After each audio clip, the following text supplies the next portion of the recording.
Bismillahirrahmanirrahim. Assalamualaikum warahmatullahi wabarakatuh. Pada pertemuan kali ini saya akan menjelaskan tentang definisi syariah, fikih, konon dan hukum Islam. Hanya tetapi fokusnya nanti kita kepada syariah dan fikih saja.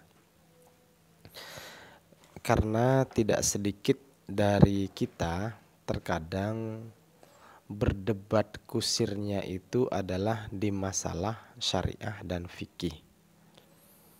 Sedangkan kadang mereka tidak paham apa itu fikih dan apa itu syariah. Oleh sebab itu maka penjelasan kita lebih titik tekannya kepada syariah dan fikih. Dalam satu definisi, syariah itu secara bahasa adalah dari syara'ah ya, artinya jalan. Ada yang memaknai mauridul ma', jalan menuju air atau tempat air minum seperti itu. Sedangkan secara istilah itu adalah ketentuan-ketentuan yang datang dari Allah dan Rasul-Nya ditetapkan melalui Al-Quran dan Al-Hadis, atau hukum-hukum Allah yang berdasarkan kepada Al-Quran dan Al-Hadis, itu adalah syariah. Dengan demikian berarti syariah itu adalah berdasarkan wahyu. Ini makna yang tentu tidak sama dengan makna misalnya yang dipahami oleh Imam Hanafi. Karena Imam Hanafi itu tidak membedakan antara syariah dan fikih. Sehingga beliau memaknainya adalah ma'rifatun nafsi malaha wa ma'alaiha. Fikih atau syariah itu dimaknai pengetahuan tentang hak dan kewajiban. Jadi nanti tidak ada bedanya antara fikih dan syariah dalam mazhab beliau. Dan ini pun sebenarnya tidak salah kalaupun memaknai syariah demikian. Yang terpenting adalah punya rujukan, punya dasar, punya referensi. Seperti itu. Jadi kita kembali kepada syariah tadi. Syariah adalah sesuatu yang berdasarkan wahyu, cara penetapannya. Sedangkan fikih itu secara bahasa adalah al-fahmu, faham, al-ilmu bisyai', mengetahui atau paham tentang sesuatu.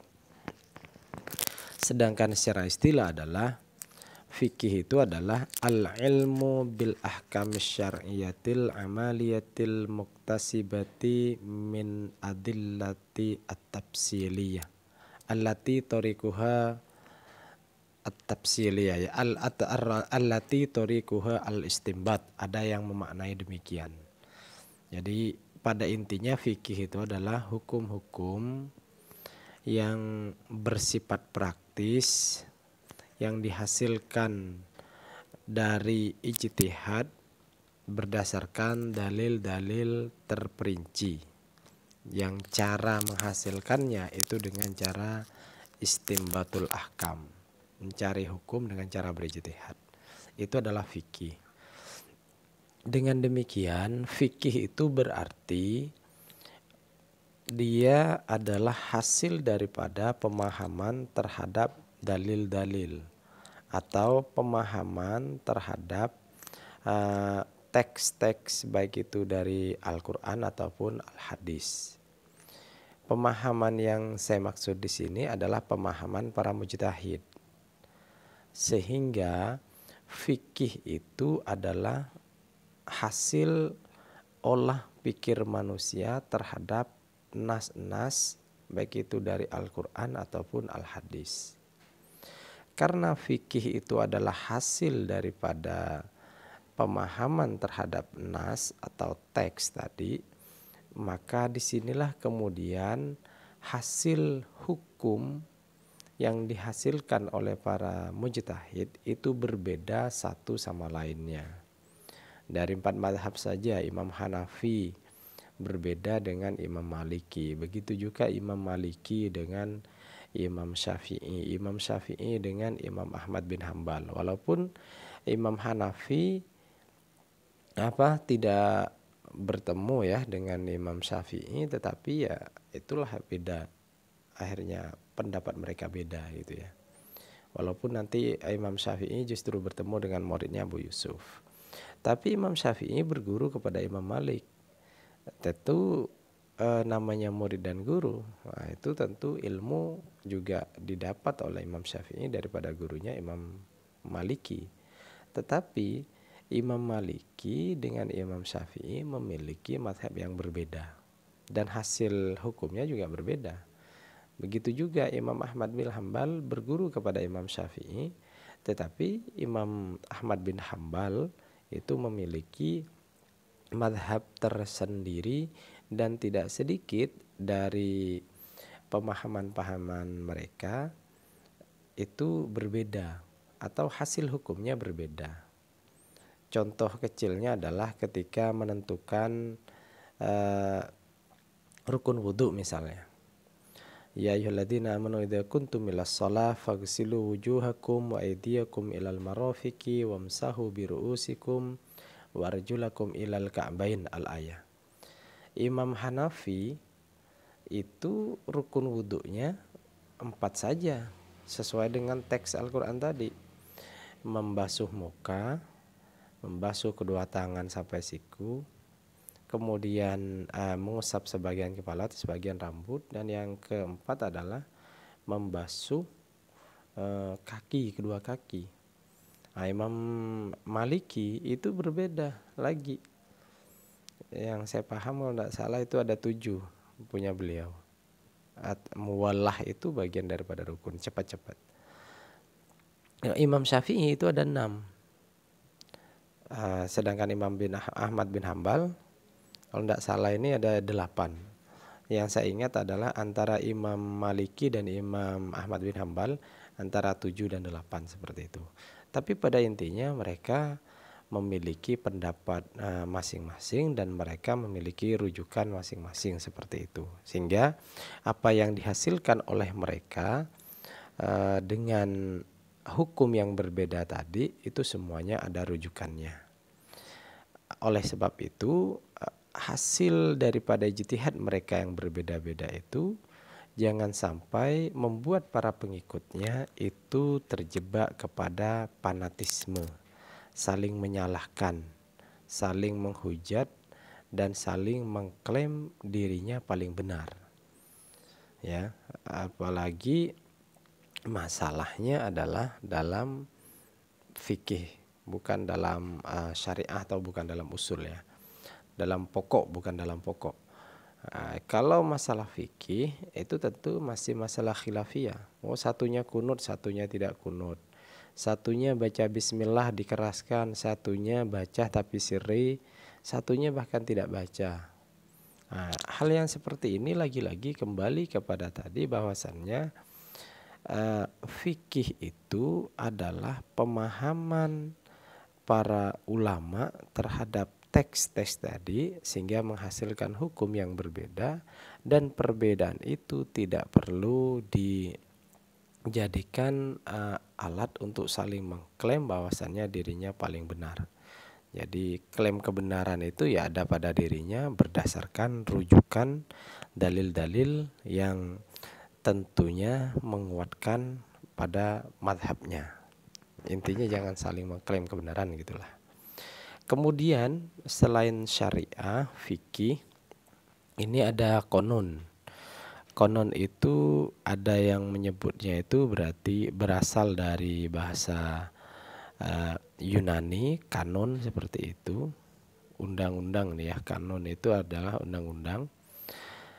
Yang dimaksud kanon undang-undang di sini adalah undang-undang yang pertamanya itu dari Islam, kemudian dijadikan undang-undang sebuah negara, maka itulah yang disebut konon atau taknin. Kalau di Indonesia sekarang yang berlaku atau ada konon agama yang kemudian menjadi konon perda itu adalah di Aceh. Di Aceh, di NTB juga ada beberapa sebagian itu, tapi lebih banyak itu adalah konon ini dipraktikkan di Aceh. Pada intinya adalah hukum-hukum Islam yang sudah diundangkan itu disebut dengan konon. Lalu hukum Islam berada di mana? Pembahasan hukum Islam itu di mana? Kalau di dalam kajian fikih, literatur fikih, itu belum kita temukan menggunakan istilah al-hukmu al-islami, tapi justru menggunakan al-ahkam asy-syar'iyyah.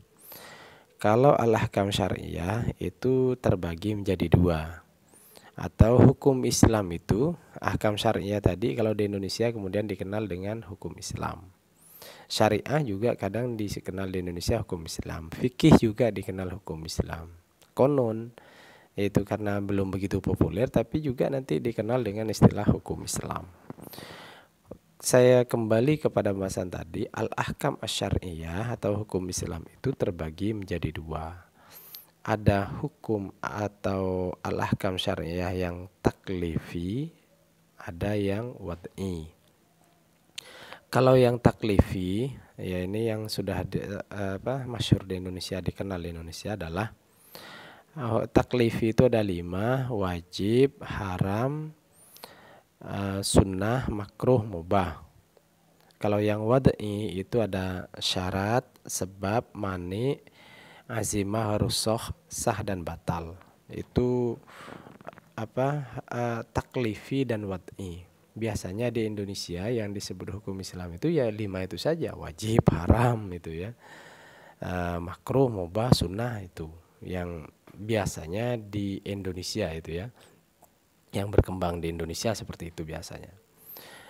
Kemudian teman-teman, ini ada definisi lain yang dijelaskan oleh Abdul Karim Zaidan misalnya di dalam kitabnya, bahwasannya syariah itu adalah pembahasannya kepada hukum-hukum terkait akidah.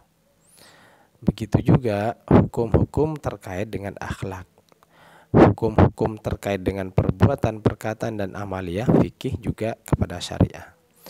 Kalau demikian berarti inilah syariah yang disebut atau didefinisikan oleh Imam Hanafi, bahwasannya syariah itu mencakup hukum akidah, hukum atau terkait dengan hukum-hukum akhlak, begitu juga dengan amaliyah atau dalam tanda kutip adalah fikih. Jadi pada intinya adalah ketika orang berbicara syariah kemudian di situ masuk fikih, akhlak, dan akidah, maka dia mendefinisikan bahwasannya syariah itu adalah masih umum. Jadi nanti ketika secara khusus syariah yang berkaitan dengan tauhid ini, akhlak ini gitu ya, terus fikih ini gitu.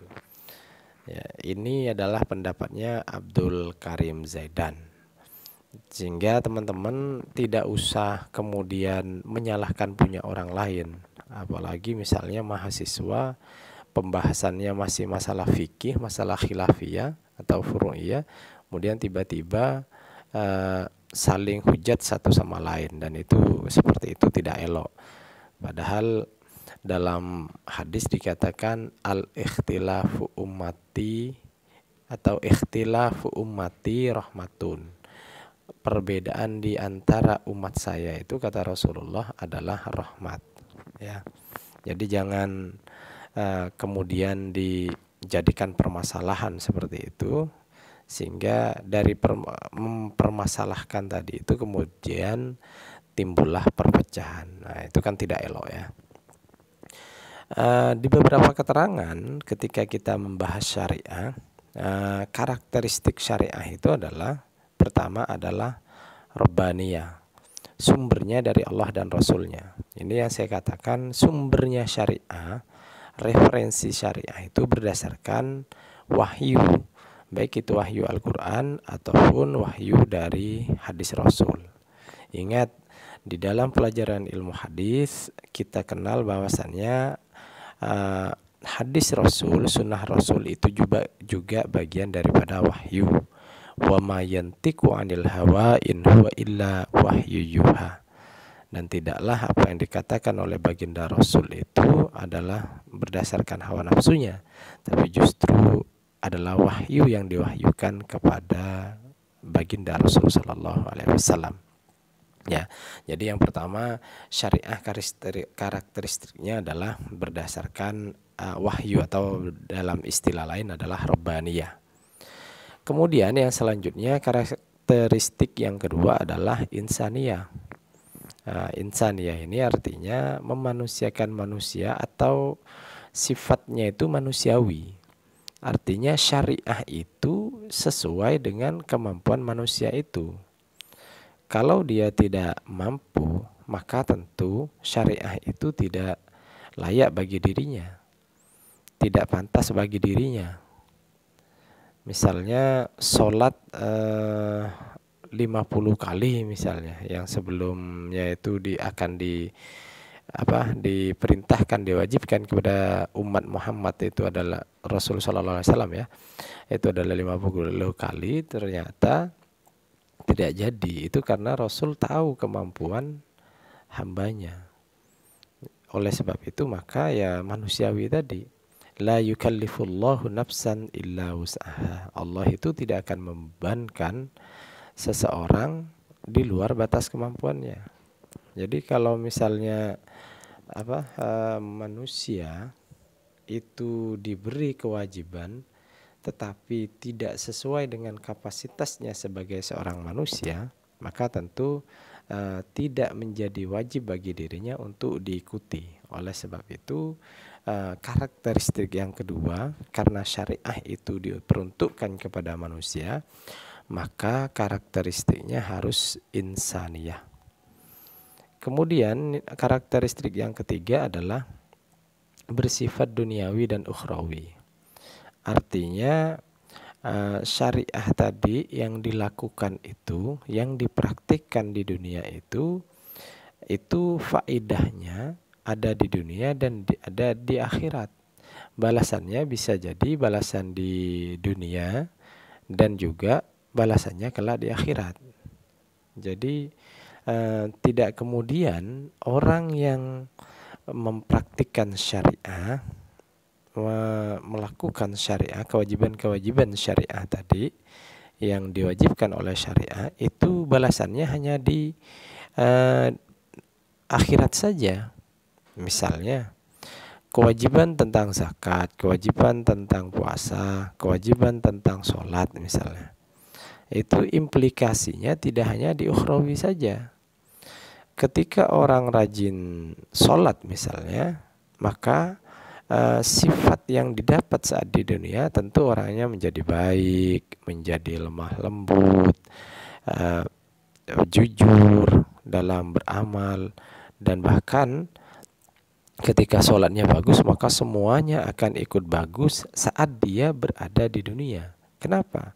Karena ibadah sholatnya itu dilakukan dengan bagus dan diterima oleh Allah Subhanahu wa Ta'ala, sehingga ada implikasi di dunia dan tentunya kelak di akhirat akan mendapatkan pahalanya juga tentunya ya. Kemudian yang selanjutnya adalah syumul. Karakteristik syariah itu universal, jadi mencakup semuanya. Makanya di dalam ayat Al-Quran, wa ma arsalnaka illa rahmatan lil alamin, tidak aku utus engkau Muhammad kecuali menjadi rahmat untuk alam semesta. Oleh sebab itu syariah yang disyariatkan kepada baginda Rasulullah SAW itu mencakup semuanya, baik itu yang manusia, tumbuhan, hewan, dan yang lainnya. Itu mencakup semuanya syariah itu, baik itu yang non muslim, yang muslim, apalagi yang muslim yang beragama Islam ya, itu maka masuk sekali di situ. Oleh sebab itu maka karakteristik yang sumul ini, yang yang universal ini tidak hanya tertentu kepada satu golongan. Makanya Rasulullah tidak diutus wa ma arsalnaka illa lil mu'minin misalnya, tetapi justru beliau itu diutus untuk alam semesta, Untuk alam semesta itu isinya apa saja? Yaitu semuanya. Tadi saya sebutkan manusia, tumbuhan, hewan. Nah, itu. Makanya di dalam Islam bagaimana cara kita memperlakukan hewan, bagaimana cara memperlakukan lingkungan, itu ada semua aturannya, syariatnya, ya. Ingat, syariat itu di sisi lain juga bagian daripada undang-undang artinya, atau aturan, peraturan, rule gitu ya. Itu syariah itu. Sehingga syariah yang bersifat sumul tadi itu berlaku untuk semua makhluk hidup seperti itu, umum gitu ya. Kemudian yang selanjutnya, karakteristik yang selanjutnya adalah maslahah. Dasar utama syariah itu adalah kemaslahatan. Kemaslahatan itu apa? Untuk mendatangkan kebaikan dan menolak kepada keburukan, atau tahqiqul adl, mewujudkan keadilan, ya. Jadi intinya adalah bahwasannya syariat itu turun untuk kemaslahatan di dunia dan di akhirat. Makanya menurut Imam Asy-Syatibi, innama wudi'a asy-syari'atu li maslahatil ibad fil ajil wal ajil. Bahwasannya adanya syariah itu adalah untuk mewujudkan kemaslahatan hamba, para hamba untuk saat ini dan masa yang akan datang, atau untuk di dunia dan di akhirat itu ya. Ingat, kemaslahatan adalah untuk mewujudkan mendatangkan kebaikan dan menolak keburukan. Misalnya nih, hukum, kenapa ada potong tangan ini bagi yang hukum Islam ya, atau kenapa orang yang melakukan kejahatan itu harus dipenjara. Nah, itu kemaslahatannya adalah apa? Supaya ada efek jera dan tentunya akan tercipta keamanan dan kedamaian dalam lingkungan tersebut, disebabkan karena tujuannya tadi adalah hukum atau syariah itu adalah untuk kemaslahatan. Yang keenam adalah wasitiyah, moderat. Jadi hukum Islam itu atau syariah itu moderat, tidak memberatkan tadi itu, tidak memaksakan tadi itu. Jadi intinya adalah tengah-tengah seperti itu ya. Kemudian yang selanjutnya adalah waqi'iyah, kontekstual. Syariah itu juga kalau dimaknai syariah tadi lebih umum di dalamnya fikih, maka mau tidak mau syariah itu harus kontekstual ya. Makanya penegasannya adalah as-sabit bil usul wal muruna bil furu', tegas dalam hal pokok tetapi lentur di dalam hal furu', cabang, khilafiyah tadi. Jadi lentur, dinamis ya, tidak stagnan. Syariah itu tidak tidak stagnan tapi dinamis. Ingat, ini lagi-lagi ketika syariah itu mencakup akidah, akhlak dan fikih. Tapi kalau syariah itu hanya kepada akidah saja, maka tentu itu harus udah jelas itu ya. Kalau udah misalnya udah kewajiban sholat dalam sehari semalam misalnya 5 kali misalnya, mau dirubah itu tidak bisa, itu harus tegas. Misalnya jilbab itu tidak wajib, nah itu harus tegas, tidak bisa kemudian dirubah ya. Kemudian yang 8 adalah wuduh, jelas, tegas. Jadi syariah itu harus tegas, jelas. Kalau syariah tadi dipahami adalah berdasarkan wahyu, baik itu Al-Quran Al-Hadis, maka harus ada dalilnya. Ini fikih tadi sudah kita jelaskan ya. Alhamdulillah. Sehingga tidak perlu dijelaskan lagi. Fikih ini nanti juga ada yang qat'iyah, ada yang dhanniyah. Qat'iyah itu sudah pasti, tegas. Sedang dhanniyah itu masih ijtihadiyah, masih lentur. Masih memungkinkan ada hukum yang berbeda seperti itu. Jadi tidak kemudian tidak bisa berubah kalau yang masih ijtihadiyah. Kalau yang qat'i itu kan misalnya wahidun itu udah pasti satu, nisfun itu udah setengah. Nah itu tidak bisa berubah. Tapi kalau misalnya salah satu kuruknya itu bisa berubah. Apakah 3 kali persucian, apakah 3 kali haid. Nah, itu kan bisa berubah, masih ijtihadiyah itu.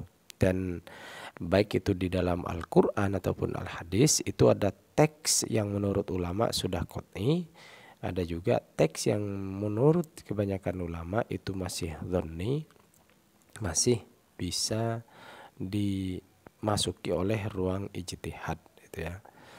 Ini kalau di sini karakteristik fikih sebenarnya hampir mirip dengan karakteristik syariah. Jadi saya simpulkan secara singkat saja. Yang pertama adalah memiliki sandaran hukum yang jelas, itu Al-Quran Al-Hadis, berwatak normatif dan moralistik dan fikih. Ini juga sama tadi ya. Normatif itu berarti ya berdasarkan teks-teks tadi. Moral itu berarti ya akhlak. Kemudian fikih itu ya berdasarkan hasil ijtihadnya manusia tadi atau seorang mujtahid. Kemudian komprehensif, maksudnya adalah mengatur segala perilaku dan tingkah laku manusia yang mencakup hubungan vertikal dan horizontal, hablum minallah dan hablum minan nas. Terus berwatak proporsional, mengayomi kemaslahatan individual dan sosial secara bersama-sama dan berimbang. Ini karakteristik fikih yang nomor 4. Kemudian yang 5, fikih lagi-lagi saya tekankan ini adalah fikih, bukan lagi syariah. Berwatak lentur, elastis, dinamis, dan fleksibel. Sebagai produk ijtihad, hukum fikih memiliki potensi mengalami perubahan dan menjadi ajang perbedaan pendapat. Ini sesuai dengan apa yang dijelaskan oleh pengarang kitab I'lamul Muwaqqi'in, bahwasannya al-fatawa tataghayyar bitaghayyuril azman wal amakin wal awaid wan niyya wal adah. Fatwa atau hukum itu berubah sesuai dengan amakin tempat, bitaghayyuril azman itu berarti waktu, amakin tempat, awaid itu adalah adat, niat dan itu adalah niat ya, berubah sesuai niat, ahwal itu adalah keadaan, situasi. Jadi hukum itu bisa berubah sesuai itu ya. Jadi tidak stagnan tadi. Kemudian bersifat duniawi dan ukhrawi, tadi sudah kita jelaskan. Kemudian yang ketujuh adalah nas'ah, kecenderungan. Fikih adalah jamaiyah. Maksudnya fikih memelihara sekaligus kemaslahatan individu dan masyarakat. Jadi tidak hanya satu pintu gitu ya, tetapi justru keduanya, individual dan sosial. Fikih itu memiliki ciri 5 hukum: wajib, haram, sunnah, makruh, dan mubah. Tujuan akhir dari fikih adalah mendatangkan kemaslahatan, menolak kerusakan untuk di dunia dan di akhirat. Itu tadi sudah kita jelaskan ya. Ini secara simpel seperti ini menurut Muhammad Daud. Syariah itu berdasarkan wahyu, sifatnya umum, jadi juga stagnan dan hanya satu pendapat, tidak ada beda pendapat. Fikih itu adalah berdasarkan pemikiran manusia, sifatnya khusus dan memiliki sifat itu adalah dinamis dan menghasilkan beragam perbedaan. Ini fikih ya. Karena manusia tadi, kalau manusia kan udah banyak orangnya. Ini yang saya sebut dengan taknin tadi. Taknin atau konon itu adalah membentuk undang-undang atau kaidah. Kemudian secara terminologi adalah konon itu adalah undang-undang yang berarti kumpulan undang-undang atau hukum produk manusia yang dikemas untuk perkara tertentu dan bidang-bidang tertentu ya, seperti undang-undang pidana dan lain-lain. Kalau di Aceh itu ada maisir, jinayah, khamar, itu sudah dibuat di Aceh. Itu adalah taknin ya. Intinya konon itu ialah kumpulan hukum produk manusia yang digunakan untuk menyelesaikan dan memutuskan perkara manusia yang berselisih. Itu konon. konon produk manusia pertama kali itu dikenal pada konon Hammurabi di negara Babilonia. Sekarang itu adalah Irak. Sedangkan kumpulan konon klasik yang paling terkenal adalah Undang-Undang Romawi. Itu ya. Kemudian menurut Yusuf Qaradawi terdapat perbedaan mendasar antara syariat dan konon jika ditinjau dari 3 aspek. Pertama, aspek perbuatan, konon buatan manusia, sedangkan syariah produk Allah. Ini tadi yang saya jelaskan ya. Kedua, aspek waktu, konon bersifat temporer sesuai kebutuhan masyarakat, sedangkan syariah sudah jelas dan pasti tegas. Ini apabila perbedaan atau dibedakan antara syariah dan konon. Kemudian aspek ketiga adalah aspek kepentingan. Sesuai keinginan adat, kepentingan, bahkan bernuansa politik dan kekuasaan. Ini adalah konon ya. Ya mungkin yang sedang terjadi di Indonesia itu adalah Omnibus Law lah itu ya. Itu kan keputusan tentunya diputuskan oleh para politisi. Nah, itu ada kepentingan dan keinginan gitu ya. Lalu posisi hukum Islam itu di mana? Ini kalau kita membahas tentang hukum Islam. Ya udah saya jelaskan tadi ini ya, tidak perlu saya jelaskan lagi bahwasannya hukum Islam itu ada 2, tadi ada kalanya taklifi dan wad'i. Mungkin ini saja dari saya, bahwasannya kesimpulannya adalah syariah itu adalah murni dari Allah dan Rasulnya yang berdasarkan wahyu, bersifat umum, tegas dan tidak ada perbedaan pendapat. Sedangkan fikih adalah hasil dari memahami teks-teks Al-Quran dan Al-Hadis yang dihasilkan dari buah pikiran manusia atau mujtahid yang bersifat khusus, dinamis, dan kemungkinan memunculkan banyak pendapat. Dari pembahasan terhadap teks-teks Al-Quran dan Al-Hadis akan memunculkan 2 hukum, yaitu hukum taklifi dan hukum wad'i. Sedangkan konon adalah undang-undang yang bisa jadi rujukannya adalah dari wahyu dan juga buah pikiran manusia yang sudah final, yang kemudian diundangkan menjadi undang-undang. Mungkin itu saja dari saya. Mohon maaf kalau ada salah kata, salah ucap. Kalau ada yang belum paham, silahkan bisa ditanyakan langsung di channel di bawah ini langsung ya. Subscribe. Oke, terima kasih. Assalamualaikum warahmatullahi wabarakatuh.